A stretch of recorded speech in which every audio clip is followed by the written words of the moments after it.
Olá pessoal do Grande Prêmio, tudo bem? Noite de terça-feira, GP às 10. Ainda falando sobre o GP do Azerbaijão, que aconteceu no final de semana, lá em Baku, quarta etapa do Campeonato Mundial de Fórmula 1.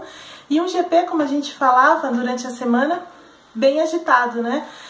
Muitos toques, acidentes polêmicos, a vitória inesperada da Mercedes e de Lewis Hamilton, aquele erro do Sebastian Vettel que acabou custando a liderança do campeonato a ele, o azar, né, do Valtteri Bottas no final da corrida, aquele descontrole emocional do Grosjean, quer dizer, um monte de coisas aconteceram nesse final de semana, mas eu quero puxar um assunto só nesse GP às 10, que diz respeito à McLaren e a Fernando Alonso.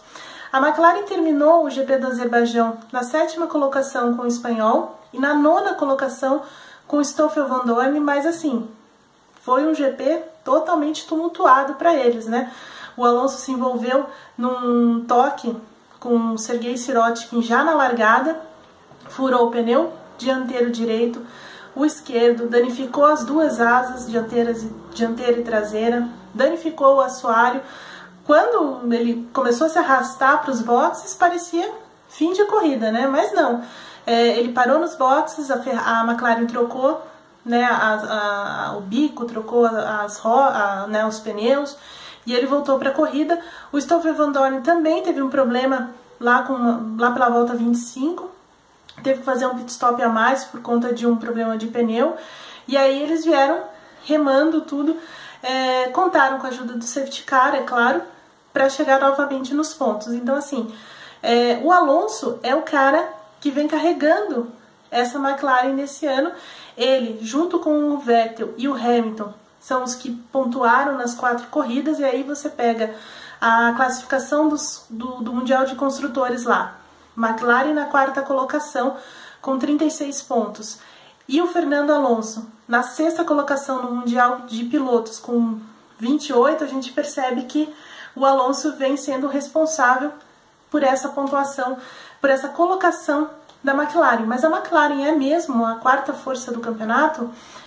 A gente não pode dizer isso. Na verdade, a McLaren vem em um desempenho, né, muito aquém do esperado. Então, essa 4ª colocação no Mundial é um pouco mascarada, né, um pouco ilusória, mas assim, ela é muito em função dessa performance quase heróica que os pilotos têm na pista, mas também por conta dessa temporada que vem sendo decidida, né, as corridas vêm sendo decididas pelo acaso, né, por situações que acontecem que mudam, então, o rumo da corrida, como aconteceu lá na Austrália, aquele safety car, né, por conta dos problemas com a Haas, não beneficiaram só o Vettel, mas o Alonso também, porque ele parou naquele momento e voltou à frente do Verstappen para conseguir o melhor resultado até aqui, a 5ª colocação.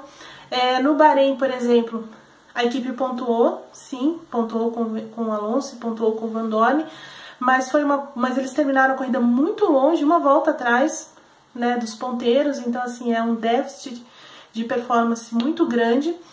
Claro que lá no Bahrein, aquele atropelamento do mecânico da Ferrari, ele foi mais decisivo para quem estava lutando pela vitória do que propriamente para o pelotão intermediário.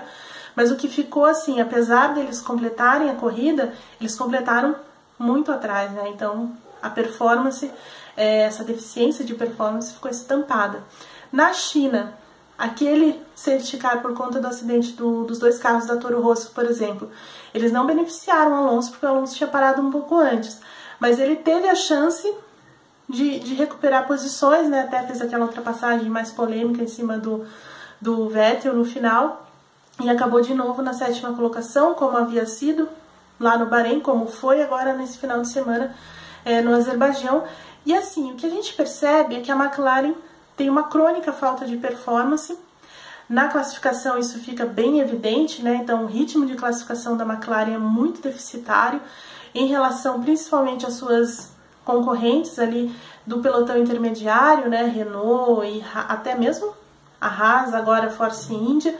Então a McLaren tem o pior carro dentre elas, e aí por isso o Fernando Alonso ainda não conseguiu entrar no Q3 nesse ano, e o Van Dorn ainda ficou de fora do Q2 nesse último final de semana. Então isso é uma questão, isso é uma situação, né, um problema, uma falha que a McLaren precisa resolver urgentemente se ela quiser realmente dar um passo adiante, como ela falava lá na pré-temporada. Então o ritmo de classificação é muito aquém, e o ritmo de corrida é melhor, realmente é melhor do que o ritmo de classificação, isso a gente pode dizer. Eles vêm crescendo durante a corrida, mas também vêm sendo beneficiados por essas nuances, né, que vem acontecendo nesse campeonato. Então, assim, a McLaren realmente está aquém daquilo que eles falavam no começo da temporada, naquele objetivo de brigar por vitória, por brigar por pódio, ou pelo menos chegar perto da Red Bull. Eles não estão perto da Red Bull, eles não são, assim, os melhores dentro do pelotão intermediário, e precisam dar esse passo à frente. Por enquanto, assim, sofrem com velocidade de reta e sofrem por o motor Renault não ser tão eficiente quanto o de Mercedes e Ferrari. E o carro também não acompanha em termos de performance. É claro que esse conjunto McLaren-Renault é muito mais forte do que o conjunto McLaren-Honda do ano passado.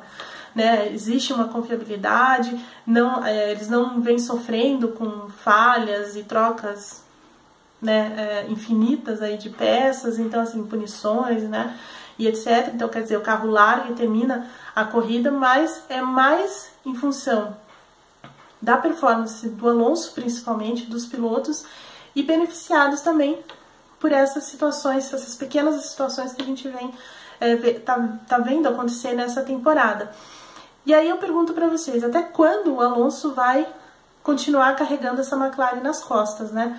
Porque, assim, até agora ele vem sendo bastante paciente, ele vem até sendo condescendente com algumas situações, se mostrando até otimista, até exageradamente em alguns momentos, mas se essa McLaren não der realmente um passo a mais, um passo à frente, né, nesse início de temporada europeia mesmo, né, a gente chama assim, não que o Azerbaijão não seja, mas que é o início das corridas mais clássicas, né, das pistas mais clássicas, com o GP da Espanha. Se a McLaren, a partir do GP da Espanha, não corresponder, aí a gente vai começar a ver um outro Alonso, né, um Alonso mais crítico, um cara que vai cobrar mais também da equipe, embora ele tenha sido um personagem principal nessa mudança, né, de Honda para Renault. Mas mesmo assim a paciência dele não é muito grande, principalmente agora que ele entra numa outra fase da carreira, nesse ano, né, da vida dele, em que ele vai pela primeira vez ele vai se dividir entre 2 campeonatos, né. Nesse final de semana ele começa a disputar lá em Spa-Francorchamps, na Bélgica, o Mundial de Endurance, porque ele vem nessa busca pela tríplice coroa. Então esse é uma grande chance para ele. Vai integrar a equipe da Toyota, a única montadora, né, e na classe principal do WEC, e ele vai atrás das 24 horas de Le Mans. Como esse ano a temporada do WEC mudou, a gente vai ter 2 edições das 24 horas de Le Mans, então isso aumenta a chance dele e aumenta também a chance dele brigar pelo título, né? Por que não? Numa equipe de ponta, a principal equipe, com pilotos muito competentes a seu lado, quer dizer, é uma grande chance para ele de voltar a vencer, voltar a disputar título, coisa que na Fórmula 1 parece muito distante. Por isso a questão, até quando o Alonso vai suportar essa falta de performance da McLaren, pelo menos nesse início de parceria com a Renault. Aproveitando que a gente está falando de Mundial de Endurance, queria convidar todos vocês para acompanhar lá no Grande Prêmio essa semana o guia do WEC. O Rodrigo Matar foi quem chefiou, né, esse guia. A gente vai trazer tudo aí sobre essa nova temporada do Mundial de Endurance, Alonso, os brasileiros, as categorias, o que muda, o que permanece, como que esse formato novo de campeonato vai influir na disputa pelo título, enfim, tudo que vocês precisam saber sobre esse Mundial de Endurance a partir de amanhã até sexta-feira lá no Grande Prêmio, não perde. E eu fico por aqui deixando essa questão sobre o Alonso. A McLaren vai levar para Barcelona um pacote de atualizações novo, né? Várias peças aerodinâmicas, e ela também já está sob uma nova direção, então a gente percebe que a McLaren vem também vivendo internamente algumas, eu não diria crise ainda, mas alguns jornalistas ingleses já falam em crise, mas eu acho que ainda é cedo para colocar para usar essa palavra. Mas assim, o diretor técnico da equipe foi mandado embora, eles estão reformulando o setor técnico, fizeram algumas mudanças também internamente com relação às chefias, então assim, as coisas estão mudando dentro da McLaren por conta também dessa falta de resultados melhores daquilo que eles imaginavam no começo da corrida, né, no começo da temporada. Vamos ver como é que isso se acerta para o GP da Espanha, que é um GP importante, né, para o Fernando Alonso também, é em casa, né, Barcelona. Vamos ver como é que essa McLaren reage, né, e tenta então entrar de forma real nessa briga pela 4ª colocação do Mundial, por ser a melhor do resto, pelo menos por enquanto. Certo, gente? Eu volto então numa próxima edição do GP às 10. Tchau!